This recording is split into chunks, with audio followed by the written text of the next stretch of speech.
All right, guys, here is the U.S. History Midterm Study Guide. We're going to go absolutely crazy rapid fire with this, so stay with me. Pause it if you need it. Fast forward, rewind, whatever. But I'm going to just go as quick as I possibly can and get through as many of these as I can. All right, number one. Why was the colony of Jamestown founded? It was founded to make money by finding gold. Were they successful in their original plan? No, they were not. Why? Because they didn't find gold. So the colony was very close to failing, but ultimately they ended up figuring out how to grow tobacco thanks to a guy named John Rolfe, which enables the colony in Jamestown to flourish. And they didn't actually find gold. They call tobacco their brown gold, because this is what they actually end up making money off of rather than the true idea of gold. Number two, what were the major problems that Jamestown's faced in its early years? The big problem was disease. Think about it, you're so far away from any kind of medical care in your traditional life over in Europe. Disease leads to death, of course. Bad drinking water leads to sickness, which also leads to death. The colonists also had this kind of obsessive focus on looking for gold, which meant they spent so much other time looking for gold, they didn't actually spend time doing things like making sure they had a ready food supply available for them, their shelter was taken care of, didn't bother all the kind of practical matters, which eventually is going to lead to starvation, and a lot of them are actually going to turn and start eating each other and become cannibals. We read the story early in the semester about a guy who ended up eating his wife while she was sleeping. So, not pretty stuff. Number four, to kind of fix some of these problems, the people in Jamestown put a guy named John Smith in charge, and John Smith puts the colony under very strict regulations and forces them to farm. This helps the colony of Jamestown succeed because John Smith basically forces them to do all the dirty work. He says, look, if you want to eat, you're going to have to farm. If you don't eat, you're not. If you don't work, then you're not going to eat. So this made people actually work. They began to grow tobacco as a cash crop. They make money, they become profitable, have plenty of food. And the colony of Jamestown is the first successful permanent settlement in the New World, permanent English settlement in the New World. Number four, Bacon's Rebellion. Before the influx of slaves into North America, they had a system called the indentured servant system, where basically they would pay for poor people to come over from Europe into the New World, and in return for paying for their trip over to the New World, those people would agree to serve as indentured servants for a period of 5 to 7 years. Nathaniel Bacon was one of those indentured servants, but he spent his 7 years as an indentured servant. His time was up, so he was kind of a small farmer on his own, and he was living out on the frontier with a bunch of other small farmers that were former indentured servants.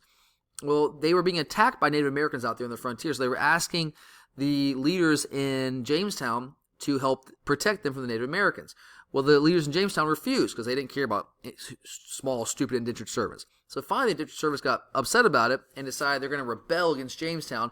They march on Jamestown, destroy the entire place, set it on fire, force people out of the city, and eventually, the former government, or the people who are left over, the former leaders of Jamestown, will put together a militia and march. Sorry about that, guys. They'll march back into Jamestown, and they will capture the rebellious indentured servants, and they will execute most of them. But the reason this is important, the significance of Bacon's Rebellion, is now the people in Jamestown do not trust their indentured servants. They don't trust that system anymore.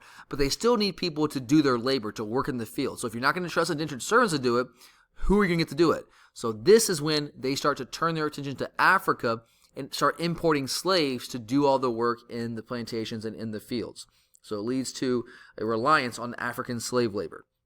Number five, so obviously people are coming over from Africa as slaves. They don't like this. They're kidnapped from their homes. No one wants to be a slave. Obviously, it was a terrible, terrible institution.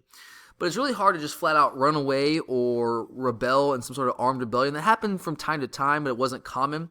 So some other things they could do to resist their condition or kind of rebel was to break tools, work really slowly, fake illnesses, things like that.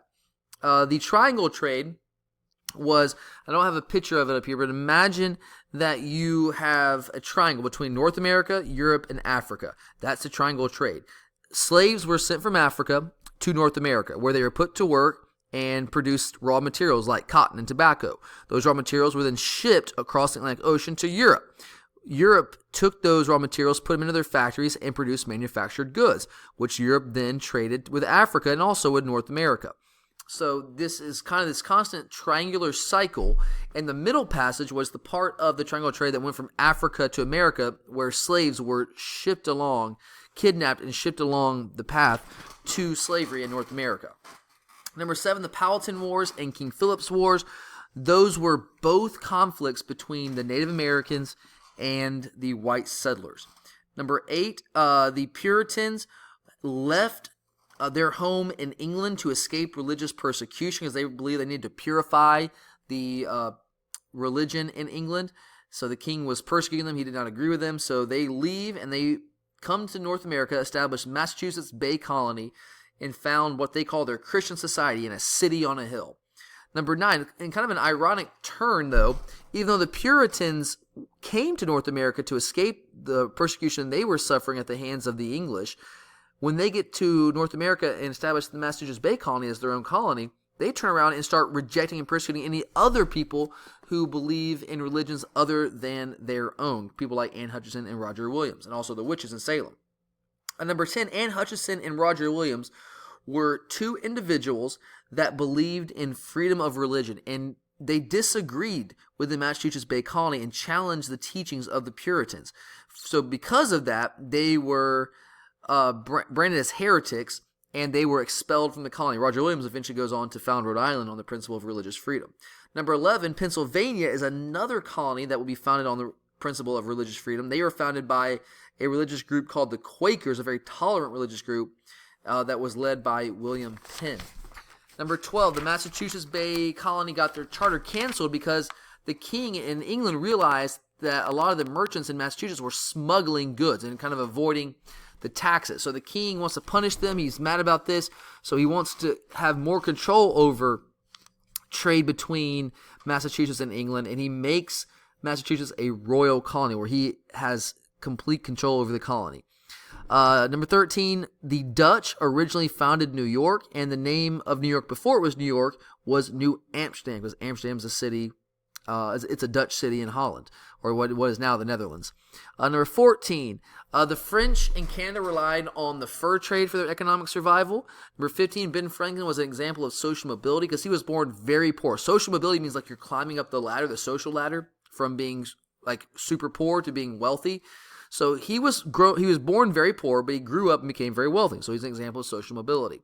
He's an example of individualism because he worked very hard to achieve his success. He did it on his own without anyone kind of helping him along the way and like giving him things. Like Donald Trump's dad gave him a loan of $1 million. Ben Franklin didn't have that. He had to do it all on his own.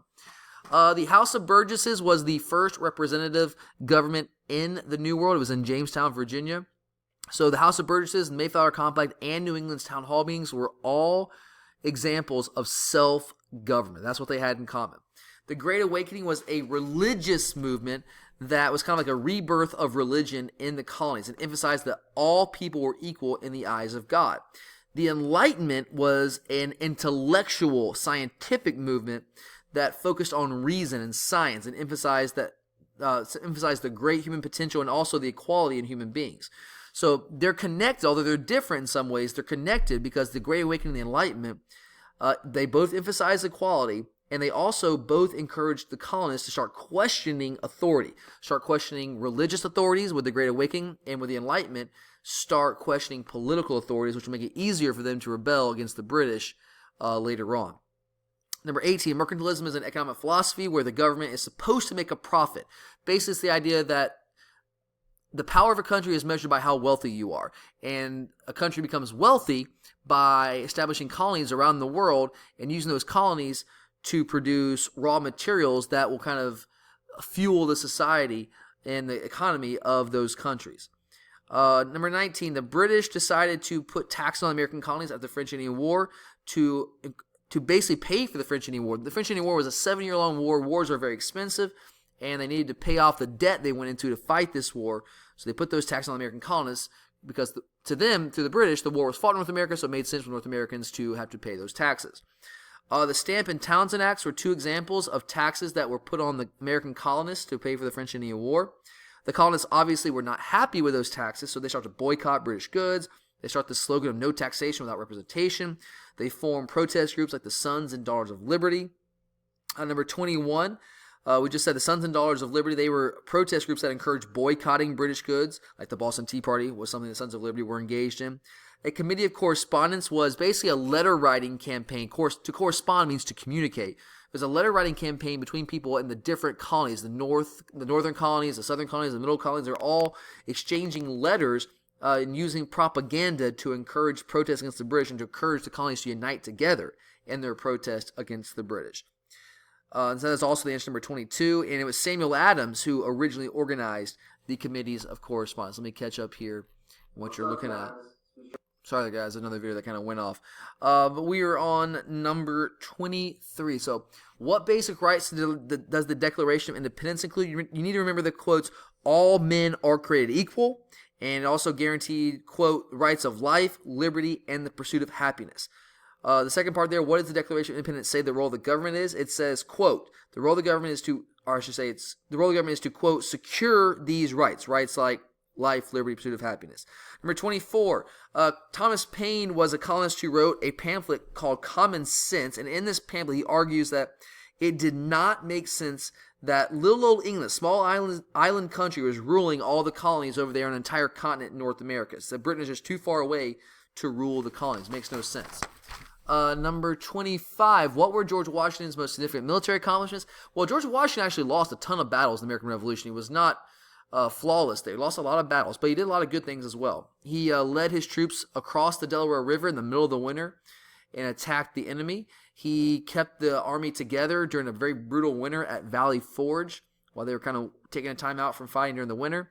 He also had to create a professional army from scratch because Americans had no military, so he had to create it from scratch, train them, recruit them, all that from scratch. Number 26, the Battle of Yorktown was the last battle of the American Revolution.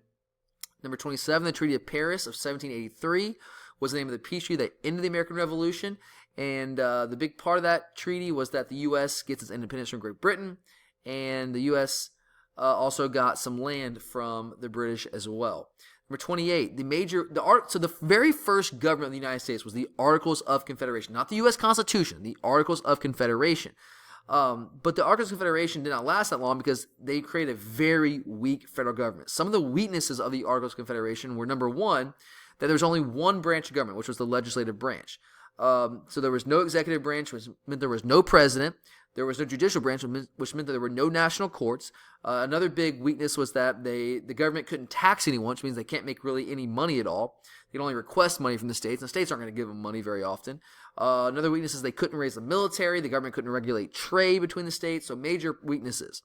Number 29, Shays' Rebellion was a rebellion by a group of farmers led by Daniel Shays, who were mad about the government foreclosing on their farms, basically taking their farms from them after they had fought for them in the American Revolution and basically just never paid the money they were owed as soldiers.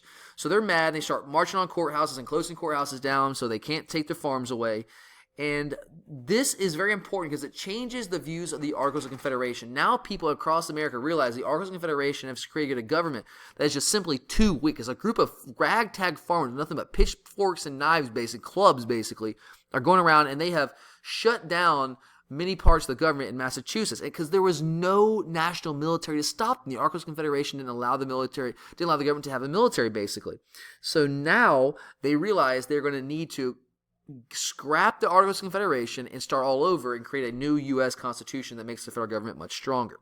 Number 30, when they're trying to create this new U.S. Constitution, there's a couple of compromises they're going to have to create between big states and small states, between northern states and southern states.